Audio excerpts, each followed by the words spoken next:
God, Don Estes live. It's like, oh my God, this is really it's a wonderful thing. So this guy knows a lot about a lot. And you know, if you think you're really smart, just have a conversation with Don and it'll make you feel a little humbler.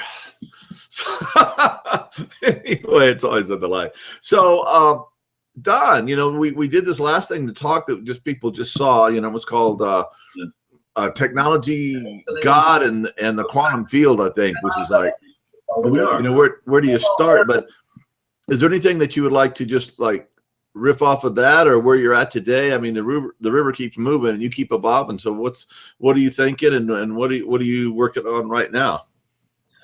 I think I pretty much shared everything during that interview. Actually, I thought I remembered not really speaking too much about the technology when we actually did the interview. I thought we really just spoke about, you know, the past and the whole thing about God and all that. I didn't really remember that we went through the technology sort of like we did there. But I guess the only thing that I would add to that would be that all of that technology that you're talking about there kind of synchronizes together for us into these experiential sessions that we provide at different locations. And we're working toward having more of a public version of that. We've built about four of these different facilities that we call entertainment, INNER, entertainment. Nice. And where we have married the neurotechnology that we're talking about here to virtual reality, so that it becomes more of an entertainment kind of experience that can draw the masses in to have a fun experience. They you know, most people aren't really all that interested in transforming themselves to the next highest level. When they get so sick they think they're going to die, and then all of a sudden they get very interested in it. But the masses, really what they want is they really want to just kind of escape from all of the toils of life and all of their struggles and whatnot. And so our concept is to give them that, to give them this facility to where they can go. There's a themed restaurant where they can have a nice dinner. Then there's a virtual reality park that is filled with these non-violent, non-combative, non-competitive forms of virtual reality, but they're married to the neurotechnology so that it leads a person into one of these states of mind where they have an epiphany or an aha moment that might truly shift them. Mm-hmm. And then when they mention something about that, they're invited to come back during the daytime, where the entire facility runs more as a transformative tech center to where they can get on their own personal journey with a therapist or whatever. Yeah. So that's kind of our idea that we're working towards. And I didn't mention yesterday when I jumped onto the, or day before yesterday when I jumped onto one of your things, that I had just gotten back from the Vortex Immersion Dome down here in Los Angeles, where we're going to pull off our next version of all of this inside of a big dome that'll seat about 140 people, to where this experience can be projected onto the dome visually in the outer world, but at some point turn around and turn into an inner journey with a group instead of an individual. So we're really looking forward to that. We think this is going to be the next step for us to go more into group kind of experiences rather than just individuals. Yeah, you know, and I like what you were saying about, you know, I've had this vision too of like it's like the gymnasium, you know, in 5th century Athens, gymnasiums where Plato hung out, you know, with his students, and people would come. It wasn't just, it was a physical. I mean, the Athenians were really into working out, but they're also into having these teaching and these transformative conversations, and to have a place where you could go and work your whole person, you know, your body, your mind, and have these technologies and virtual adventures and spirits that were fun but transformative at the same time. Man, I'd sign up for that in a New York minute, you know, and I think we're getting there. I mean, I love gyms in general, and I love to just go gym and see people in all these different phases of life, just with really strong, you know, bodies and really working their stuff out. And that just makes me happy, you know. And well, it's got to be coming, but it's been slow. The last one of these has that been. we did that had any substance to it was in Atlanta in 1996 for the 96 Olympics. We built a store there called Mindwave, to where people could come and they could swim with dolphins in 3D or fly through Mayan pyramids in 3D. It was really cool, but that was a long time ago. The technology has just exploded since then. So right now, the only thing that would hold you back from any kind of experience would be money and funding. Yeah. Pretty much. Well, that's what we got to do that too, you know. Limited. Yeah. That's one of the things about the conference, you know, it connects us with people who are got some money to spend. And I have a friend who's, you know, I've talked to people like that. She says there's trillions of dollars moldering in bank accounts. I don't even know if they're dollar bills or just like little digits of, you know, virtual data, you know, that are just doing nothing. And it's time to get it out in the world and start working on ourselves.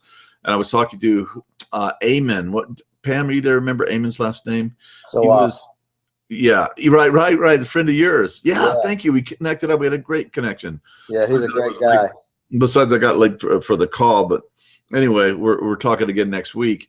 And he was talking. He was in Abu Dhabi, I believe, and he met this guy that was the minister of happiness or something. They had like $85 billion in the fund, and you know, it's like, okay, you know, that's a lot of happiness. You know, you could do that, and obviously, happiness is an inside job. You have to take care of outside things too. But if you neglect the interior part, which our culture by and large has done, you're not happy. You know, you know, you might be busy, you might be productive, you might be this or that, but you're not really happy. And we've got to do a better job with that. Yeah, happiness kind of is at the bottom of everything in my own life. That sort of really, for me, that is the bottom line, because I've noticed that when I'm happy, nothing else matters. But when I'm not happy, everything else matters. So nice. It's just really, for me, that's really cool. Kind of bottom line. Hey, we got a couple of questions. You want me to I'll be the pitcher. You can catch them and throw them back or knock them over the fence. Absolutely. All right. Before you get going, Doug is going to join us here. I'm going to pop his link in. Oh, good. Have you met Doug before? I'm not sure. Communications director, which is just like Tyler gave me. He does a lot more than that too. A brilliant young man, and he's been such an amazing blessing to the work we're doing. So, howdy, Doug. Are you there?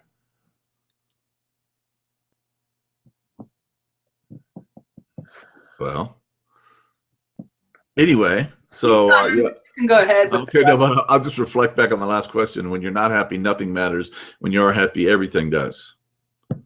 That's right. Yeah, it really is the bottom line. Yeah, it really is. And there's ways of, there's other ways you can define happiness. I was trying to meditate and ask God, what state of mind does God live in? I was just curious, what kind of state, what would God call his state of mind? And I was trying to define it in my own way. And I was saying omnipresent, omnipotence, and it just kept coming back, no.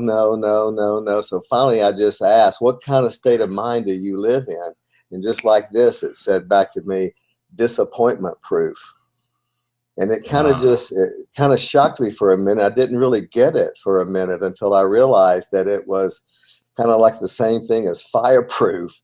It's like the inability to be disappointed by anything that's going on. And that's sort of the bottom line of happiness, if you want to take it to you at a deeper level of how do you achieve that. You become disappointment proof. So you be willing to show up, but totally disattached from the outcome. That's it. That's a big one. It's hard to get. Hey, Doug, this is obviously this is Don Estes, and you know me. So everybody, this is Doug Prater, if you haven't seen him thus far. And hey, did you have a question for Don, Doug? Yeah. Don, that was a fascinating talk. I see so many potential applications for everything that you're doing here, but I'm particularly curious about some of the theory there and the geometries you were showing and the differences between the real and imaginary automata and how those work together to form the different sphere and toroidal shapes. Yeah, so most engineers are taught that a complex wave is made up of a bunch of smaller, simple sine waves. But the truth of the matter is that those multiple waves that make up the complex wave are either a sine wave or a cosine wave or some combination of those two. And for some reason, the established medical industry, the established audio industry, for some reason does not seem to be able to see a difference between those two. They call them sine waves. They show them to you as kind of like a bell-shaped wave. But no one is really discussing that there's a difference between the two waves. So you have the whole establishment sort of ignoring that. So like if you go to the hospital or a medical doctor and they do any kind of metabolic study on you using a computer, they kick out the cosine waves and they only look at the sine waves. The audio industry does the other way around. If you look at an MP3 and you read the label of one of their MP3 recordings, it says that it's made by DCT, which stands for discrete cosine transform. So they're telling you right there, you're only getting the cosine waves because for some reason they don't see that there's a difference between the two. But for me, it was kind of obvious. Why would there be two different names for them if they were the same thing? Doesn't even really make any sense. But for some reason, because they look the same on an oscilloscope, I think it's just been maybe a mistake that people have made. They assume that they're the same, even though they're shifted out of phase by 90 degrees. But if you really start taking a look at them, you find that the cosine wave actually starts its life at 100% of its energy, and then over time dips down to no energy and then back again. So it represents everything that is actual. It starts real and becomes unreal, whereas the sine waves all start at 0 and they gain their life over their period and then back down again. So they represent what's imaginary. They start at nothing and they come into being. And so and did they go back out of being? I mean, it's like this. Yeah, it's a wave, it's in and out, just like the sine, the sine waves are and everything. So it kind of gets into a long story at this point, but you can go online and you can do a Google search for sine wave and cosine wave, and you'll get millions of hits on it. They taught us about it in high school in trig, but they never taught us what it had to do with waves. They taught us what it had to do with right triangles and hypotenuse and tangent and all those crazy things that we never even used. Had they taught us what it had to do with waves, then we might be a lot further along than we are right now, because it's sort of at the bottom of everything. We were talking earlier about how everything we know, at least on this side in direct space, everything is a vibration relative by frequency. So this is important, these waves, and studying these waves. So when we know that, when we study that, we recognize that, what does that allow us to do? How does that translate into transformational technology? Well, for us, it allows us to find that bridge of how do you bridge across to the other side to where everything originates from. We live in this, what the scientists call this the direct space, or the time domain that we live in. But there's this other side called reciprocal space. It's not a mirror universe, it's a reciprocal space. And a reciprocal is something that when is added back to something else makes that thing, one whole thing. So what that really tells us is that anything that exists over here on this side in direct space in the time domain that we live in, any real thing that exists over here that's not 100% its true whole self, still has this reciprocal self that's existing on the other side that has not actualized itself yet. So that's what we're trying to get to. We're trying to get to that part that hasn't really already actualized, and bringing that forth, because that's really where it really leads a person to becoming their true self. And so that's really what the technology is designed to do. But getting back to Doug's question about the real and the imaginary, these two components exist discretely on the other side, and reciprocal space. They're not combined, but somehow intention has the ability to reach across that veil and consider the actual parts of something and the potential parts of something and stick them together. And the second that it does, a string appears over here on this side in direct space that we live in that has a vibration that's based on these two things coming together. Now, over on this side, we see those two things as sine wave and cosine wave. But over here, they're combined together. They're not discrete like they are on the other side. So these real and imaginary components are really the basic, most primary, the smallest, most indivisible components of all reality. They are primal to sacred geometry. They're primal to vibrations. And these two things come together and they create these geometries.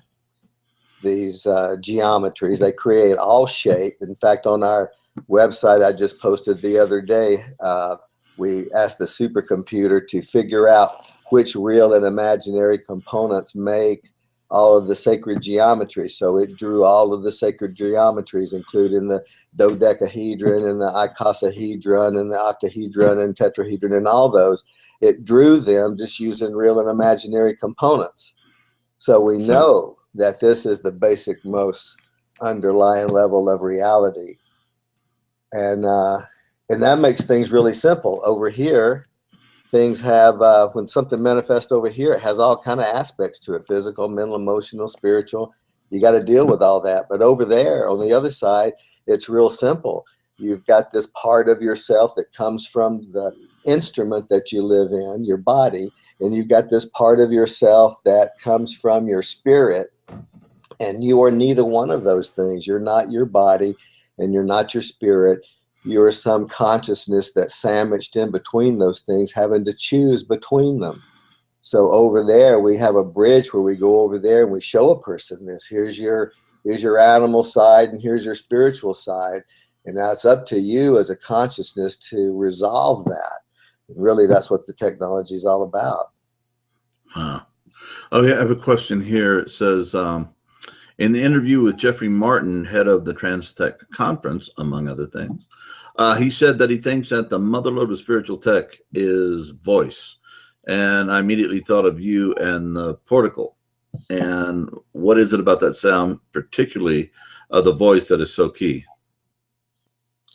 Well, there's only so many ways you can get information from a person about who they are and what they want. So you use brain waves, or you use heart waves. And in the early days, back in the 70s and the 80s, we were sort of pioneering those two things. We built really sophisticated brainwave devices, and we called them neuromappers, where you could actually see a picture of different parts of the brain and whatnot. And we did a lot of work with that, and then we moved into the heart rate variability world, and we built a lot of really sophisticated heart rate variability monitors. And then somewhere around the 90s, it occurred to me that it just seemed more reasonable that the best place that you could get information about a person and who they are and what they want would be from their voice, because you think about it, that's the mechanism that the universe gave us to say who we are and what we want. Mm-hmm. And so we started studying that, and over the years we've proven to ourselves that we believe we can get better information about who a person is and what they want from their voice than you can from their brain or their heart. Their brain sort of shows how they're thinking about it. Their heart shows how they're feeling about it.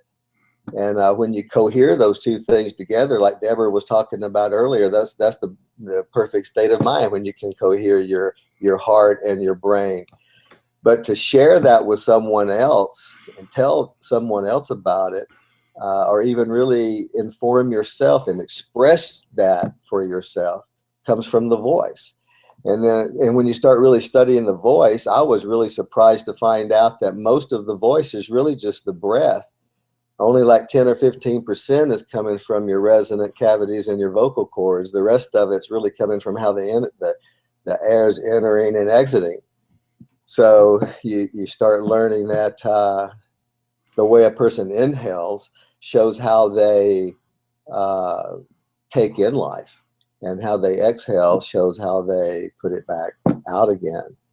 So for us, it sort of all got down to studying the voice, and that's pretty much what our technology is based on. Even though now we are trying to combine it back with the brain and the heart, we just added in the cortical neuro that allows the person's thought waves to control the technology, in addition to or instead of their voiced expressions. Bro, yeah, I was doing some work last week with a gentleman, Wesley, and I'm not even going to try to pronounce his last name because I don't know how to do it. I don't want to slaughter it on the air, but he's doing some amazing work with taking people down into very deep states. In this case, he was working on trauma and forgiveness and this sort of thing, and immediately came to mind, you guys need to talk. Cool. I think your cortical, which I've experienced somewhat as being very powerful, would really enhance what he's doing. And would be great. So it'll be, make you'll that be hearing from him. introduction for me. Cool. What other questions do you have? Voice is midway between the brain and the heart as well, so it makes sense that it is kind of a joining of these two consciousnesses. Yeah. Well, in all these spiritual traditions, you know, there's always music and chanting and oming and different ways of using the voice to take us into altered states of consciousness and get us closer to the source. So, and I'm sure the voice is the original transformative technology of our species. You know, we started mimicking the wind and the birds and the wolves and God knows, and the mammoths and God knows what, and we haven't shut up since. Yeah. Well, check this out. The thought is purely imaginary. It lies on the imaginary plane at the very top of the manifestation cycle. So you can think all you want, and it only kind of messes up yourself. But the second you express it, it actually brings it into the real plane. So it actually makes it real. It makes it manifest over here. And the second you express it, all of these real and imaginary automata begin to come together to try to manifest what it is that you're intending to do. And if it's just a passing thought, it may just kind of come and go. But if you nurture it, if you say it over and over and over and over again, and you nurture it, sooner or later it will manifest on this side. So it's not only, it's more important what you say even than what you think. Yeah, Jesus said it's more important what comes out of your mouth than what goes into your mouth. You know, so it might have been the same thing, you know. And so I imagine that would mean if good stuff is coming out, good positive things are happening, or evil stuff. And we've certainly seen, you know, the human voice used in the service of the not good. Right. Yeah. Well, I've noticed that the next thing out of someone's mouth, like my wife, the next thing out of my wife's mouth is going to come directly from what I just said to her. And so you start learning with this technology that you create your own reality by what you express into the world. And when you start watching that, and you get in a state of mind, and instead of just being aware and mindful, you step even beyond that and you start being aware of how you're being aware and mindful. Then you can really start kind of controlling what's going on and creating your own reality. And you become aware how you're being aware of being mindful. You can take that into, you know, a lot. Hey, we have this really long question. Doug, would you want to read that? Yeah. Okay. The question is, does this relate to your experience? This is a long explanation. When I asked my subconscious what was the meaning of existence, it told me all that is sensed is an expression. Everything that is connected by a basic framework, all things have two parts and an infinite middle, a beginning and an end, and all that is in between. There is no right and wrong, no good or bad, just different. Good and bad has meaning, but it doesn't really affect you if you choose to. Made me realize our reality is the dark half of the yin and yang symbol, where it is mostly dark with specks of light, and the other half is light, reality with specks of dark. Our reality is a confusion and chaos looking for answers. The other reality is an understanding and belonging. The most important aspect is the middle, which is the valve of transition from this life to the next, which means transitioning between both realities is possible through the infinite construct of the subconscious thought space. Yeah, well, maybe that person should be doing this. That was cool. Yeah, to make that really simple, everything that we know, all reality that we know, is somewhat of a duality. It has an extreme, one extreme or the other extreme. Now, common sense has always told a person that to become moderate, you have to kind of get in the middle between these two extremes. But what we find is that doesn't even hold up in engineering or math. If I gave you 3 straws and I ask you to stand them up and create a structure for me, and you put one over here and one opposite and then one in the middle, and you tried to lean them all together, the structure would fall over. The only way you can get that structure to stand up is to take the third one and put it equidistant from the other two in like a triangle, and then lean them all into each other, and you can create the structure. So the middle that this person is talking about is not really in the middle. It's sort of out here, equidistant from the other two opposites. And instead of being stuck in the middle to where you get half of this one and half of this one, you're more in a situation to where you can become differentially conscious. You can say, I want a certain percentage of this one and a certain percentage of this one. Like in my daughters, I have 2 teenage daughters. So in my daughters' lives, when it comes to being liberal and conservative as 2 opposite extremes, I want to be, when it comes to their education, I want to be 80% liberal and 20% conservative. Mm-hmm. But when it comes to their sexual life, I want to be 80% conservative and 20% liberal. I hear you, brother.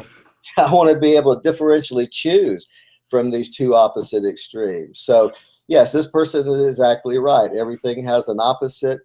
And when it comes down to us as a human being, that's our spirit self and our animal self. We're neither one of those things. We're the consciousness that's sandwiched in the middle, and every time we have to make a choice, a little angel appears over here and a little devil appears over here, and they start going at us, and they both start giving us advice, and we just have to choose it. So that's really where the choice comes in, is choosing between what these 2 different aspects of ourselves are always constantly throwing at us. Therein lies the rub. Yeah. Getting word that we need to wrap this up, but Don, that was a wonderful explanation and definitely a lot to think about. I really appreciate you coming in and giving such a great talk, and hope to see more of you at the Transformational Tech Conference. Yeah. Thank you for being present and coming to bless us with all this information. Look forward to doing more research on your website. It's been a joy. Thank you. So no more questions? Well, I think we have a half-hour limit because there's something going on right after this. So all right. Okay. We just stirred this vast ocean with our little pinky, and got a few ripples. But anyway, hey, look, I'm so looking forward to seeing you in October. Doug will be there, God willing, and I'm sure he is, and Pam and the crew. So thank you so much, Don, for the work you're doing, and you are a light to us all. We love you. Love you too. Okay. Love thank the work you're doing. See you soon. Blessings.